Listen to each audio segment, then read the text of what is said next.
सुते प्रश्न कृतो लोकहितम नृप। राजा परीक्षित भगवान सुखदेव जी की वाणी से बड़ी सुंदर सुंदर कथा को सुनते हैं। दोनों हाथ जोड़ के इतना ही निवेदन किया कि प्रभु, जिनकी मृत्यु निकट हो, जो मरने के मुख में खड़े हों, जिनका मरना बड़ा ही नजदीक हो, उनकी मृत्यु सुंदर हो जाए, ऐसा हमें कोई उपाय बता दीजिए। ये नहीं पूछा कि मैं मरने वाला हूं तो मेरी मृत्यु का कोई साधन बता दीजिए। परीक्षित जैसा त्यागी और कोई राजा भूतो न भविष्यति, न कोई हुआ और न कोई होगा। ये नहीं कहा कि महाराज मुझे 7 दिन का जीवन मिला है तो मुझे ऐसा कुछ करके अमर कर दीजिए, मुझे किसी और से क्या मतलब।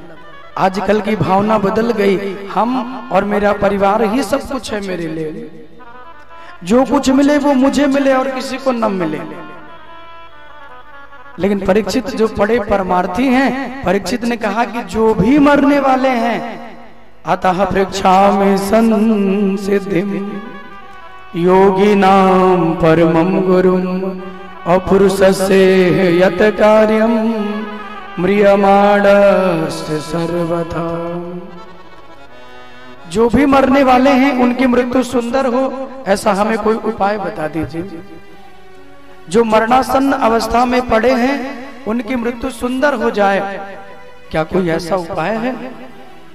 सुखदेव जी महाराज सुन के प्रसन्न हो गए। कहा कि राजन, जिनकी मृत्यु निकट हो उनके लिए एक उपाय है, श्रीमद् भागवत की कथा, जो केवल 7 दिन में व्यक्ति को भगवान के चरणों का आश्रय प्रदान कर देती है, भगवान के चरणों तक लेके चली जाती है।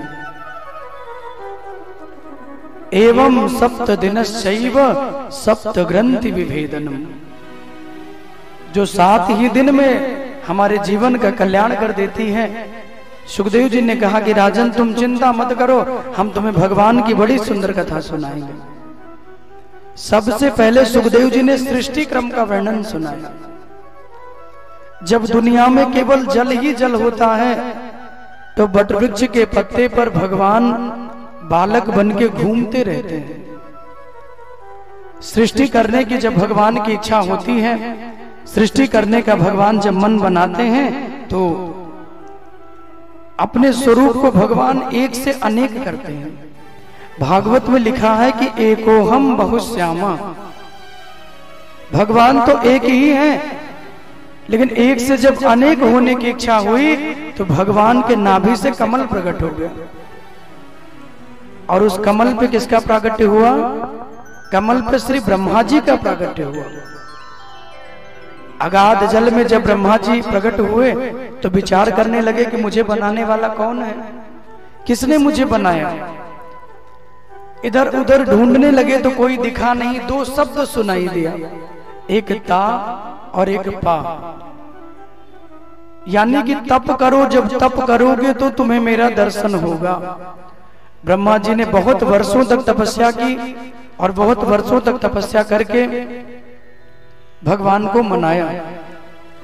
और जब अपनी तपस्या के द्वारा भगवान को प्रसन्न किया और जब प्रभु प्रसन्न हुए, अपना दिव्य चतुर्भुज रूपी नारायण का दर्शन दिया और ब्रह्मा को सृष्टि करने की भगवान ने आज्ञा दी।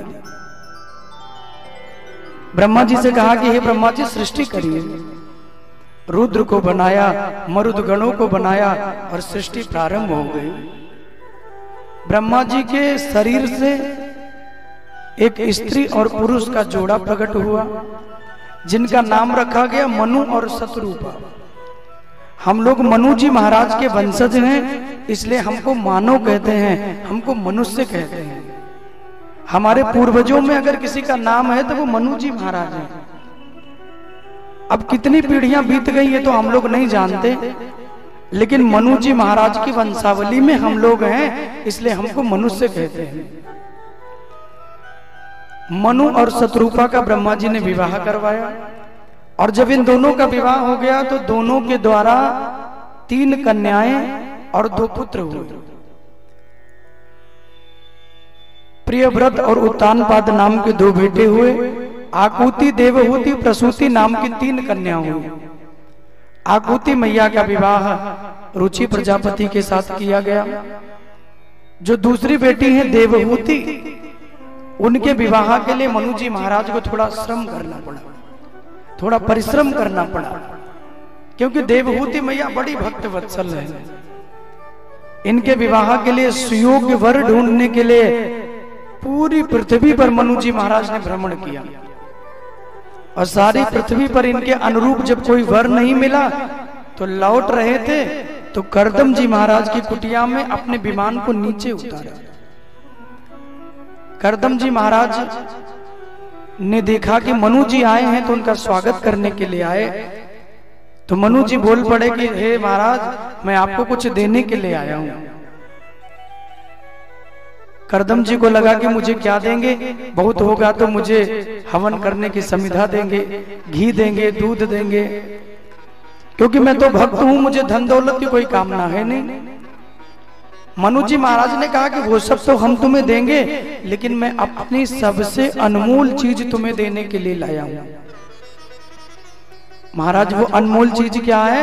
बोले मैं अपनी बेटी देवहूति का विवाह तुम्हारे संग करना चाहता हूं। करदम जी ने कहा महाराज वो सब तो ठीक है, लेकिन मेरी विवाह करने की इच्छा नहीं है। करदम जी ने कहा कि विवाह नहीं करना है। बोले क्यों? बोले महाराज विवाह करेंगे तो बंधन बंधेगा, और यदि बंधन बंध गया तो भगवान का भजन छूट जाएगा,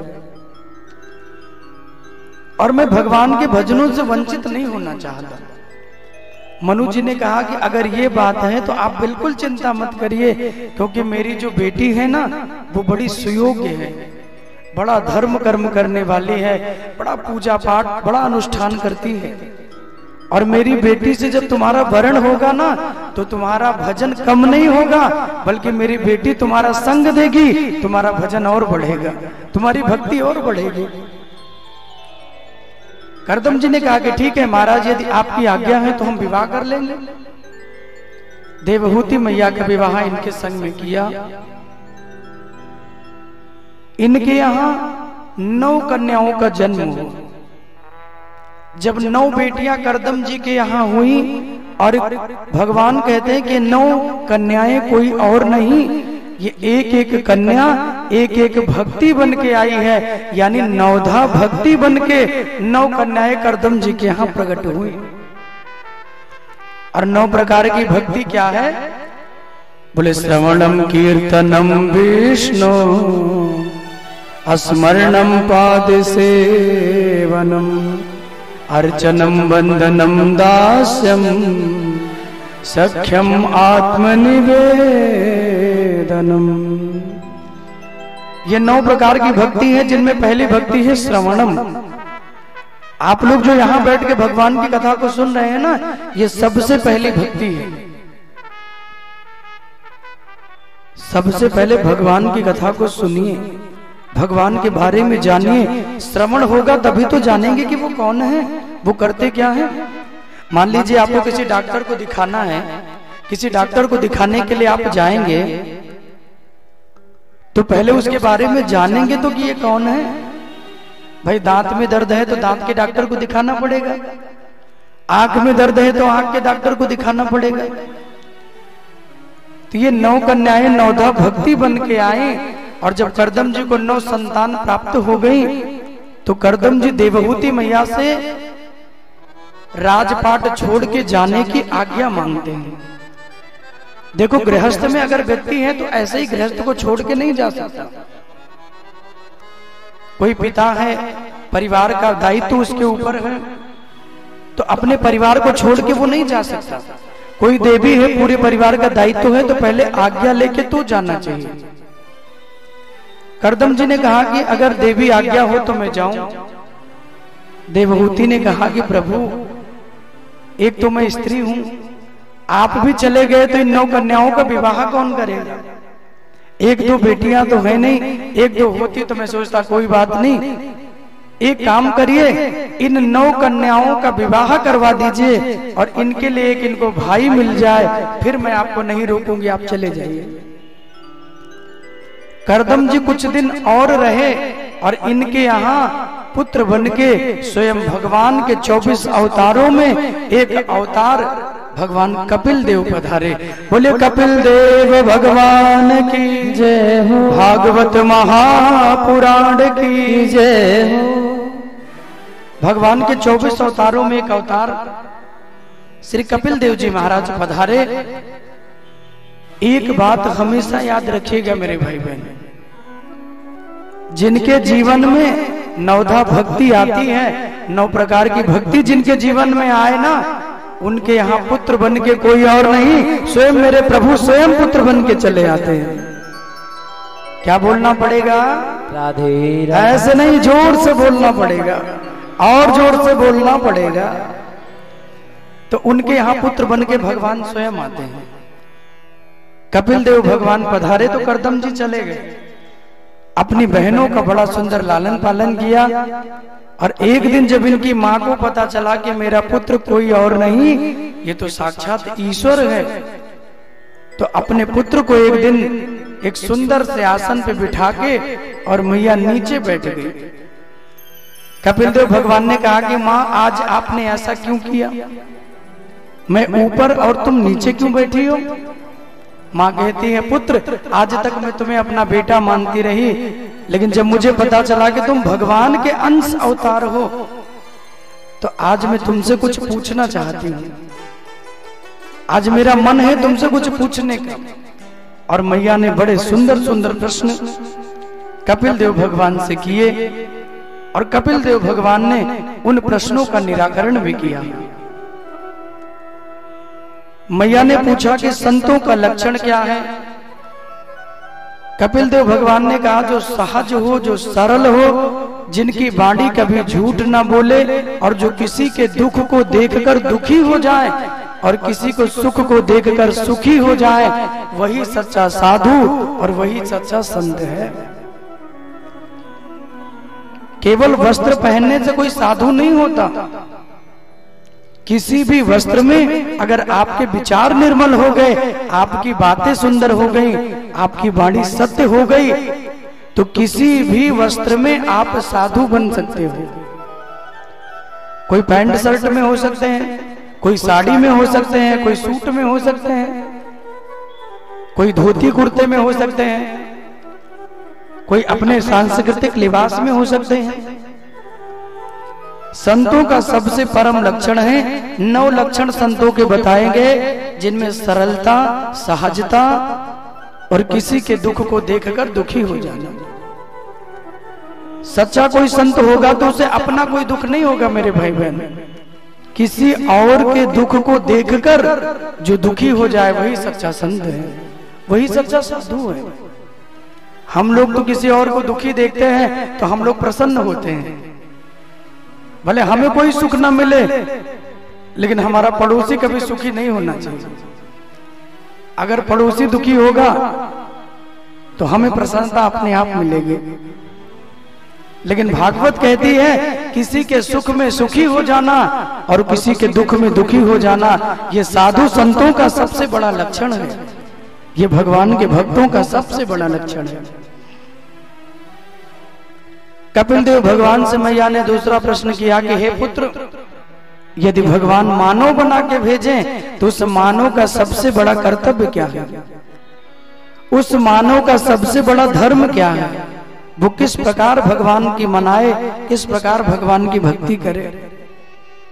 कपिल देव भगवान सुन के कहते हैं कि माँ, जब मानव बना के भगवान इस दुनिया में भेजे तो मानव की सबसे बड़ी ये जिम्मेदारी है कि वो भगवान को मनाने की कोशिश करे, जितना हो सके उतना प्रभु का नाम गायन करने की कोशिश करे।